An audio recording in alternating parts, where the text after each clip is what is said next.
اعوذ بالله من الشیطان الرجیم بسم الله الرحمن الرحیم.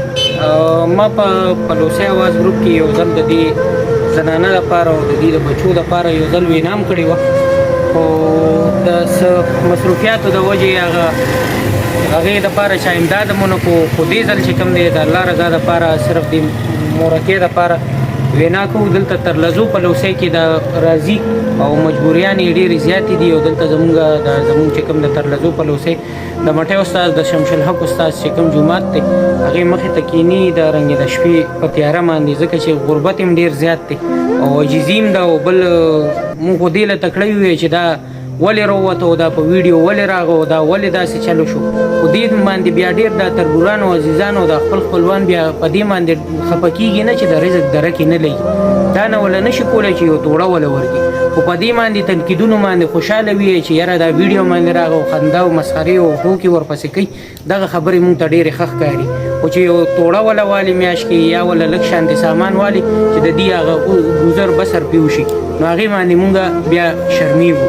نو دا یو مرکې ده، د دې د حل به مونږ انشاءالله د دې نه خپله وورو او کوشش به کوو چې څونه مو څوک ورسره مرسته کولی شي الله رضا دپاره د پلوسی اواز تنظیم په پلیټ فارم باندې، نو چې ورسره الله رضا دپاره مدد وکړي. ښه مرکې ته د کوم ځي؟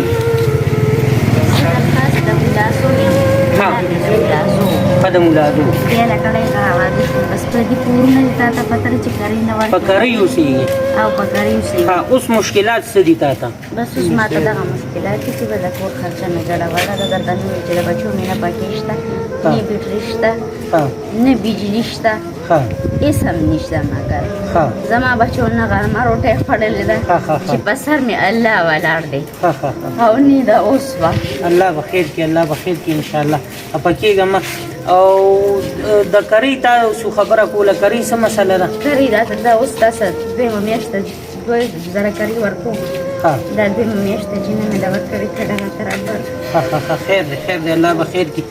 نو کرۍ دپاره 2000 روپۍ لګي، اوس لکه 2000 روپۍ کرۍ پاتې ده.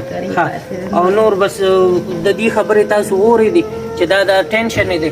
مالا یو ورور څه پیسې راستولي دي، په هغې کې الحمدلله د دې برخه مونږ سره پاتې ده. دا پیسې به انشاءالله دی ته چې دا کومه کرۍ دي ته پاتې ده دا به ورله ورکړو.